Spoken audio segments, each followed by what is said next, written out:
آپ کو پتہ ہے وزیر اعظم عمران خان خود میڈیا پہ ہی رہتے ہیں. سوشل میڈیا بھی ان کی ایجاد ہے جو آج حالانکہ ہمارے بھی گلے پڑی ہے اب، لیکن یہ کہ جو سوشل میڈیا کو جتنی اہمیت وزیر اعظم صاحب دیتے ہیں شاید ہی کوئی اور دے. اس وقت میرے ساتھ جو وزارت انفارمیشن، اس میں ڈائریکٹلی عوام کو کوئی فائدہ نہیں ہو رہا ہے، تو اس لیے مطلب میں یہاں پہ بڑا تنگ بھی ہوں. میں آپ کو صحیح بتا رہا ہوں، یہ بہت سارے ممالک کے اندر اور آپ کے اپنے پاکستان کے اندر ساؤدرن پنجاب میں کوئی ٹماٹر استعمال نہیں کرتا ہے سرکاریوں میں. ہمارا ایک پرائمری اسکول 3 سالوں میں بنتا ہے. یہ 27 کلومیٹر 28 کلومیٹر بڑا ہیوج وہ ہے جس کے اندر انڈر پاسز زیادہ ہیں. انڈیپینڈنٹ اردو سے میں ہوں انیلا خالد. ناظرین، آج ہمارے ساتھ خیبر پختونخوا اسمبلی سے جناب شوکت یوسفزئی صاحب موجود ہیں.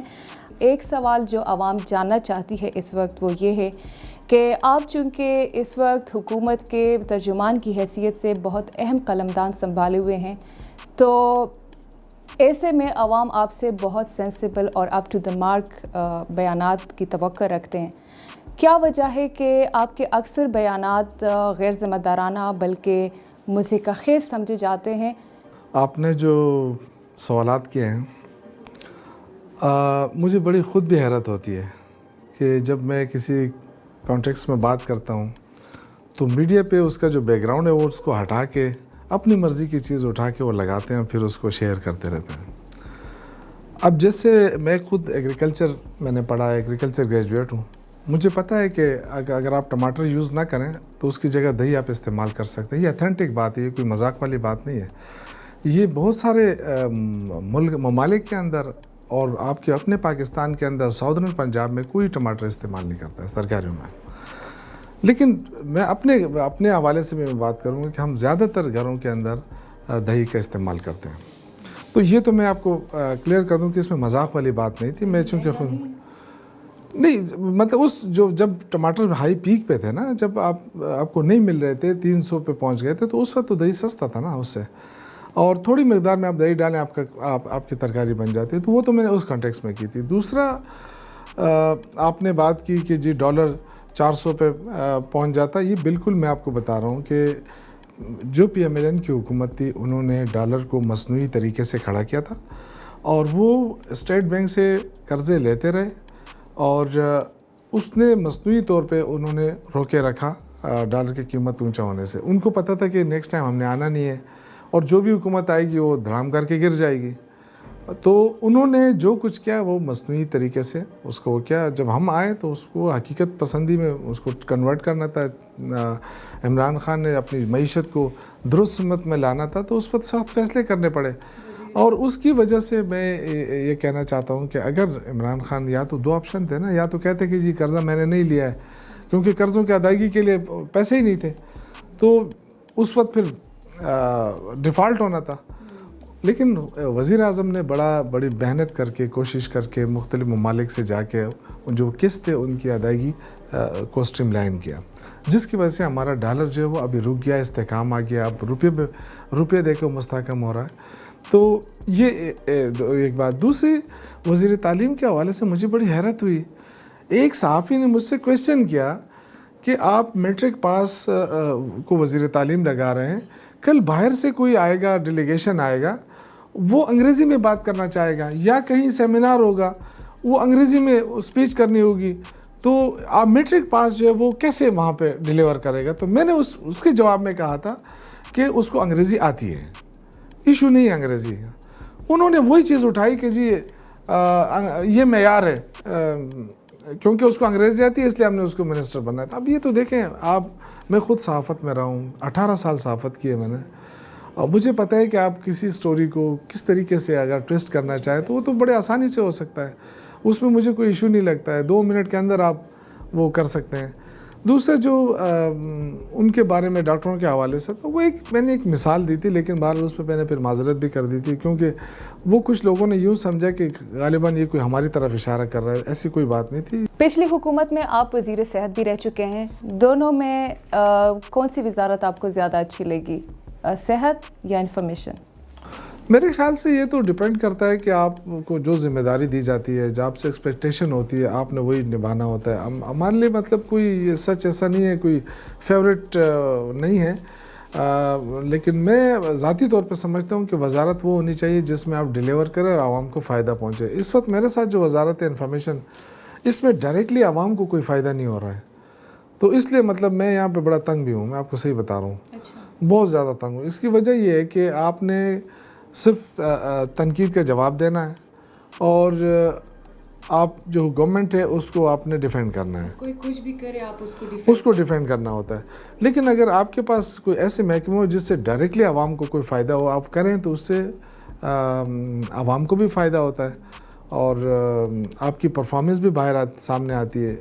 اب یہاں پہ تو ہم پہ صرف تنقید ہوتی ہے. آپ دیکھیں نا، ایک گورنمنٹ ہوتی ہے، باقی جتنے اپوزیشن پارٹیاں ہوتی ہیں وہ سارے آپ کے مخالف، کیونکہ روز ہم نے ان کے جواب دینا ہوتا ہے. وہ یہ سمجھتے ہیں کہ شاید پرسنل ہے ہمارے ساتھ. یہ پرویز خٹک صاحب اور محمود خان صاحب میں کس کو زیادہ اچھے ایڈمنسٹریٹر سمجھتے ہیں آپ؟ دونوں کے الگ الگ ڈائنامکس تھے. اگر آپ دیکھیں اس وقت جو سچویشن تھی، اس وقت ہمارے پاس اکثریت نہیں تھی اور بڑا مشکل تھا کہ کوئی اور 5 سال حکومت چلا لیتا. تو ان کی جو کیپیبلٹی وہ اپنی جگہ ہے، محمود خان کی اپنی جگہ ہے. یہ بھی کافی محنتی ہیں اور کوشش کرتے ہیں. میں سمجھتا ہوں کہ دونوں اپنی اپنی جگہ پہ درست ٹھیک ہیں. ذرا محمود خان صاحب کے بارے میں بتائیں، کہاں ہیں وہ آج کل؟ میڈیا کے ساتھ وہ انٹرویوز نہیں کر رہے ہیں، باہر سے جو لوگ آتے ہیں ان کے ساتھ وہ میٹنگز نہیں کر رہے ہیں، بلکہ پچھلے سال تو ایوان میں صرف 5 دفعہ گئے ہیں. تو کہاں بیزی رہتے ہیں وہ؟ محمود خان ابھی بھی اپنے آفس میں موجود ہیں اور کافی میٹنگز چل رہی ہیں ان کی. وہ ڈیلی بیسس پہ جتنے بھی محکمے ہیں ان کی نگرانی بھی کرتے ہیں اور ان کی پرفارمنس بھی چیک کرتے ہیں. محمود خان کے بارے میں جو باتیں ہوتی ہیں کہ میڈیا کے سامنے نہیں آتے ہیں، اس میں بالکل ٹھیک ہے. وہ میڈیا میں بہت کم آتے ہیں لیکن کام وہ زیادہ کرتے ہیں. سارا دن جب سے آتے ہیں صبح سے لے کے شام تک مسلسل میٹنگز، پرفارمنس، یہ ساری چیزیں دیکھتے رہتے ہیں. تو میں سمجھتا ہوں کہ ان کی جو یہ ان کے بارے میں جو تاثر دیا جاتا ہے کہ وہ میڈیا شائع ہے یا میڈیا، ایسی بات نہیں ہے. بس وہ اپنی پروموشن نہیں کرنا چاہتا. مطلب جو جس طرح ہم لوگ سارا دن ٹی وی پہ ہوتے ہیں، اس طرح شاید اس کو پسند نہیں ہے. لیکن کافی محنت کرتے ہیں. کہیں ایسا تو نہیں ہے کہ وفاق سے ان کو منع کیا گیا ہے کہ کسی کو ٹائم دے؟ نہیں. وفاق، آپ کو پتہ ہے وزیر اعظم عمران خان خود میڈیا پہ ہی رہتے ہیں. سوشل میڈیا بھی ان کی ایجاد ہے جو آج حالانکہ ہمارے بھی گلے پڑی ہے اب. لیکن یہ کہ جو سوشل میڈیا کو جتنی اہمیت وزیر اعظم صاحب دیتے ہیں شاید ہی کوئی اور دے. تو وہ تو سارا دن وہ تو چاہتے ہیں کہ آپ جو کچھ کریں عوام تک پہنچائیں، لوگوں کو بتائیں. لیکن کچھ لوگ ہوتے ہیں جو میڈیا پہ کم گو ہوتے ہیں لیکن کام زیادہ کرتے ہیں. تو ان میں اگر آپ کو یاد ہے تو پرویز خٹک صاحب کے بارے میں بھی یہی کہا جاتا تھا کہ جی یہ تو کچھ نہیں کر رہے ہیں اور آپ دیکھیں گے کہ پی ٹی آئی کی حکومت دوبارہ نہیں آئے گی. لیکن عوام نے دیکھا، ہمیں 2/3 اکثریت ملی دوبارہ. ضمشدہ اضلاع کی بات آپ نے کی، اس حوالے سے بھی بتائے گا کہ وہاں پہ ترقیاتی عمل کہاں تک پہنچ چکا ہے، گراؤنڈ پہ کیا ہو رہا ہے؟ کیونکہ حال تو یہ ہے کہ قبائلی ابھی ناخوش ہیں اور اس حوالے سے کچھ روز پہلے ایک جرگہ بھی ہوا تھا جس میں قبائلی عوام کی جانب سے کچھ 15 مطالبات پیش کیے گئے ہیں. تو ذرا ضمشدہ اضلاع پہ بھی روشنی ڈالیے گا. دیکھیے، ضمشدہ اضلاع کے بارے میں جب یہ بات کہی جاتی ہے کہ جی 5% یوٹیلائز ہوا ہے، اس کا ایک بیک گراؤنڈ ہے. بیک گراؤنڈ یہ کہ دیکھیں ہم جب آئے ہیں تو کافی عرصے تک تو ہم اس کے انضمام میں لگے رہے اور یہ بہت بڑا میں سمجھتا ہوں کہ ایک چیلنج تھا محمود خان کی حکومت کے لیے. آپ دیکھیں کہ اس میں کافی ٹائم گزرا. اس کے بعد جب ان کے لیے ہم نے بجٹ اناؤنس کیا تو وہاں پہ صوبائی اسمبلی کے ممبران نہیں تھے. پھر ہمارے لیے دوسرا چیلنج وہاں یہ تھا کہ ہم الیکشن کراتے وہاں پہ. الیکشن کرایا اور میں سمجھتا ہوں کہ پاکستان کی تاریخ کا سب سے شفاف الیکشن ہوا. تو الیکشن میں بھی ٹائم لگا. ممبران آئے اسمبلی کے اندر، انہوں نے اپنے وہ پروگرام دینے تھے، اپنے پروجیکٹ دینے تھے، اسکیمیں دینی تھی، اس پہ ٹائم لگا. تو فنڈ تو آیا تھا، 85 ارب منظور بھی ہوئے تھے. لیکن ظاہر ہے ہم اس طرح تو نہیں پھینک سکتے تھے جس طرح ماضی میں ہوتا تھا. پرائرٹی بیس ہونی چاہیے تھا اور وہی ہوا ہے، جس کی وجہ سے آپ کو لگتا یہ ہے کہ جی 5% یوٹیلائز ہو. اب زیادہ لگے گا انشاءاللہ. اب آپ دیکھیں گے اسکیمیں آئیڈینٹیفائی ہو چکی ہیں، PC1 بن چکے ہیں بہت ساروں کے ٹینڈرز ہو چکے ہیں. اب ظاہر ہے سردی کے مہینے 2 مہینے بعد آپ دیکھیں گے کہ بڑے فل سوئنگ کے ساتھ کام شروع ہوگا, اور انشاءاللہ مجھے امید ہے کہ جون تک ہم کافی کام کر چکے ہوں گے. تھوڑا پی ٹی ایم پہ بھی بات ہو جائے. وفاقی حکومت نے کے پی گورنمنٹ سے کو احکامات جاری کیے تھے کہ پی ٹی ایم سے مذاکرات کرے, وہ مذاکرات کیوں ناکام ہوئے؟ دیکھیں, پی ٹی ایم کے جو دوست ہیں ہمارے, ان کے ساتھ مذاکرات ہوئے تھے ہمارے, اور گورنر ہاؤس میں بھی ہوئے تھے, اور اسپیکر صاحب نے بھی کیے تھے. ان کا جو ایجنڈا تھا اس وقت, وہ ایجنڈا نامعلوم ایجنڈا تھا, اور اس کے بعد انہوں نے جو چیزیں سامنے آئیں وہ بھی آپ کے سامنے ہیں. وہ ایک ایشو کو ایکسپلائٹ کرتے تھے کہ پختونوں کے ساتھ زیادتی ہو رہی ہے, اور زیادتی کیا ہو رہی ہے کہ جی پختون لیڈرشپ آنی چاہیے. تو ہم نے ان سے یہ ریکویسٹ کی کہ بھائی صاحب, یہاں دہشت گردی چلی ہے 15-20 سال. جب دہشت گردی کو ختم کرنا ہوتا ہے نا, تو اس میں اپنے پرائے سب متاثر ہو جاتے ہیں.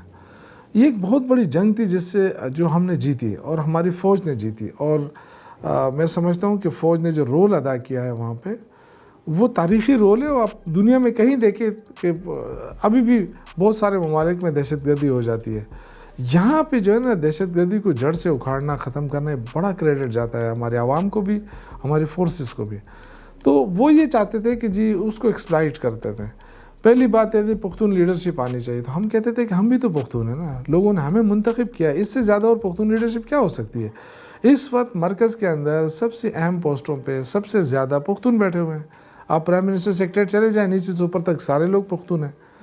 تو یہ جو چیز تھی, ہم نے کہا کہ پہلی دفعہ تو پختونوں کو اچھی نمائندگی ملی ہے, تو آپ کون سی پختونوں کی بات کر رہے ہیں آپ. تو دوسری بات یہ کہ دیکھیں, پی ٹی ایم ہے یا کوئی اور جماعتیں ہیں, جب آپ الیکشن لڑتی ہیں نا, جب آپ الیکشن لڑتے ہیں تو الیکشن میں آپ کے ووٹ بینک کا پتہ چل جاتا ہے.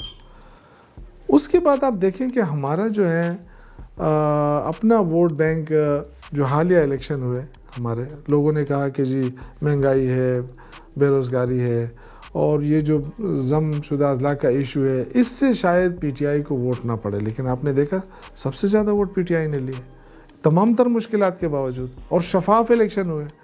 تو اس کا مطلب تھا کہ پختون لیڈرشپ تو یہ ہے نا, پختونوں نے ان کو اپنا نمائندہ چنا ہے, اکثریت پی ٹی آئی کو دی ہے. تو پھر آپ اقلیت میں رہ کر آپ کیسے کہہ سکتے ہیں کہ جی ہم نمائندگی کر رہے ہیں وہاں کی, جب جمہوریت کے اندر ووٹ جو ہے, وہ الیکشن جو ہے, وہ اس کا پیمانہ ہوتا ہے. بی آر ٹی کب کمپلیٹ ہوگی؟ کب ہم اس کو پشاور کی سڑکوں پہ دوڑتا ہوا دیکھیں گے؟ کیا اس میں ڈیلے سے حکومت کو خسارہ نہیں ہوگا؟ سب سے پہلے تو 2 چیزیں میں کلیئر کروں. ایک تو یہ ڈیلے نہیں ہوا ہے, یہ 2021 تک جو ہمارے ساتھ معاہدہ ہوا ہے ایشین ڈیولپمنٹ, اس میں 2021 تک اس کو کمپلیٹ ہونا تھا. دوسری بات یہ کہ جو لوگ کہتے ہیں کہ جی اس کی لاگت بڑھ گئی ہے, کوئی کہتا ہے 70 ارب 60 ارب, کوئی کہتا ہے 1 ارب, یہ سارا غلط ہے. بی آر ٹی 29 ارب کے منصوبہ ہے جو بی آر ٹی ہے. بدقسمتی سے پشاور کی جتنی سڑکیں ہیں بن رہی ہیں, پشاور کے اندر اگر کوئی کمرشل پلازے بن رہے ہیں, پشاور کے اندر کوئی ڈیپوز بن رہے ہیں, تو وہ سارے ملا کے انہوں نے کر دیا جی یہ بی آر ٹی مہنگی بی آر ٹی بن رہی ہے. تو یہ میں کلیئر کروں کہ ایک تو ڈیلے نہیں ہے, اس لیے کہ 28 کلومیٹر ہے, اور 28 کلومیٹر میں اگر آپ 2 سال ڈال دیں نا, تو یہ بڑا پیریڈ ہوتا ہے 2 سال, مطلب بڑا کوئکلی آپ اگر آپ کریں گے تو 2 سال. ہمارا ایک پرائمری اسکول 3 سالوں میں بنتا ہے. یہ 27 کلومیٹر 28 کلومیٹر بڑا ہیوج وہ ہے جس کے اندر انڈر پاسز زیادہ ہیں. 13.5 کلومیٹر تو صرف اوور ہیڈ برج ہیں, اور کوئی تقریباً کوئی 7-8 کلومیٹر جو ہے وہ 3.5 کلومیٹر انڈر پاسز ہیں. تو اتنا بڑا ہیوج منصوبہ جو ہے وہ اس کے لیے 2 سال میں یہ کمپلیٹ ہو جاتا ہے. لیکن ہمارے جو ہے نا, ہمارے بیچ میں الیکشن ہوئے ہیں, ہمارے 3-4-5 مہینے تو ہمارے پاس تھے ہی نہیں, وہ بھی ہمارے ذمہ آ گئے کہ جی 2 سال تو کمپلیٹ ہو گئے. جب حکومت کو پتہ تھا کہ یہ منصوبہ 2021 میں مکمل ہوگا, تو پھر جنرل الیکشنز کے دوران پرویز خٹک صاحب نے یہ کیوں کہا تھا کہ یہ منصوبہ 6 مہینے میں مکمل ہوگا؟ یہ تو میں کلیئر کر چکا ہوں نا, یہ تو ون ٹائم. دیکھو مسئلہ یہ ہے کہ میڈیا جو ہے وہ کنفیوژن پھیلا رہا ہے. تو یہ جان بوجھ کر جو پی ایم ایل این کی گورنمنٹ تھی ہمیں جگہ نہیں دے رہے تھے. وہ ہم چاہتے تھے کہ یہ جو ریلوے لائن ہے اس کے ساتھ ہم BRT بنا لیں جو خالی زمینیں پڑی ہیں. وہ اس وقت انہوں نے ہمیں اجازت نہیں دی. مجبوراً ہمارے پاس ایک GT روڈ تھا, اس پر آنا پڑا ہمیں. اور GT روڈ پہ جب ہم آئے تو تاجروں کو اکسایا جا رہا تھا کہ جی آپ اس کو نہ چھوڑیں, یہ تو 2 سال 3 سال کا منصوبہ ہے اور یہ آپ کا کاروبار تباہ ہو جائے گا. تو وہ جو تاجر نکلنے لگے تھے جگہ جگہ, ان کو پرویز خٹک صاحب نے سیٹسفائیڈ کرنے کے لیے کہ جی آپ فکر نہ کریں, میں آپ کے لیے 6 مہینے میں بنا کے دوں گا. تو وہ تھا, سب کو پتہ ہے کہ اتنا بڑا ہیوج اسٹرکچر 6 مہینے میں نہیں بن سکتا. اور نہیں, غلطی نہیں تھی, اگر وہ نہ کرتے وہ نہیں چھوڑ رہے تھے. آپ کو پتہ ہے کہ ہمارا کیوں بار بار چینج ہوا ڈیزائن. ہم یہ لے جا رہے تھے فردوس سے ڈائریکٹ خیبر بازار کی طرف سے. آپ کو پتہ ہے کیوں چینج ہوا؟ یہ اس لیے چینج ہوا کہ وہاں کے سارے جتنے بھی تھے وہ نکل آئے, انہوں نے کہا ہم نہیں چھوڑیں گے اس کو. دوسرا دیکھیں کہ ہم یہ جو 29 ارب کا منصوبہ ہے, اس میں جو چینجز لائی گئی اس میں سے 3-4 ارب شاید بڑھ گئے ہوں. تو 3-4 ارب بڑھا بھی دیں تو 34 ارب یا 35 ارب سے زیادہ تو نہیں ہے نا BRT. تو کیوں کہا جاتا ہے کہ 1 خرب پہ پہنچ گئی ہے, 70 ارب پہ پہنچ گئی, کیوں عوام کو گمراہ کیا جا رہا ہے؟ میں نے جب یہ اسمبلی کے اندر اپوزیشن نے جب یہ ایشو لایا, ہمارے ساتھ بیٹھے رہے تو انہوں نے کہا جی BRT میں کرپشن ہو رہی ہے, ہم BRT کو پہ ڈسکس کرنا چاہتے ہیں. ہم نے کہا ٹھیک ہے بیٹھیں. جب پارلیمانی کمیٹی بیٹھی, ان کے 10-11 نکات آئے. ہم نے کہا جی کس کس چیز پہ, تو BRT سب سے لاسٹ پہ آ گیا. ہم نے ان سے کہا کہ جی یہ تو سب سے بڑا ایشو ہے, اس کو آپ پہلے کریں نا, ڈیبیٹ کہتے نہیں اس کو آخر میں رکھیں. میں ان کو چیلنج کرتا ہوں, آج بھی کرتا ہوں, ادھر اسمبلی میں بھی کیے کہ آپ مجھے اس میں بتائیں, یہ جو آپ کہہ رہے ہیں کہ جس 1 خرب پہ پہنچا, مجھے بتائیں فگر کہاں سے آئے آپ کے پاس. ہم سیکٹوریس تر کے 3 بڑے کمرشل پلازے بنا رہے ہیں, حیات آباد میں, ڈبگری گارڈن میں, چمکنی میں, اور جون میں وہ مکمل ہو جائیں گے. تو میں یہ کہہ رہا ہوں کہ اتنا بڑا, پھر ہم نے 27 کلومیٹر 27 کلومیٹر 2 رویہ سڑکیں ہم نے بنائی ہیں اور 3 لائنوں کی, اس کو پکا کیا ہے. یعنی 27 اور 27 اب 54 کلومیٹر شاید بنتا ہے. تو یہ سارا ملا کے انہوں نے 70 ارب حساب لگا لیا اور BRT پہ ڈال دیا. تو یہ بڑا عجیب سا وہ ہے. بہت بہت شکریہ انڈیپینڈنٹ اردو کو ٹائم دینے کا. بہت شکریہ انیلا, تھینک یو.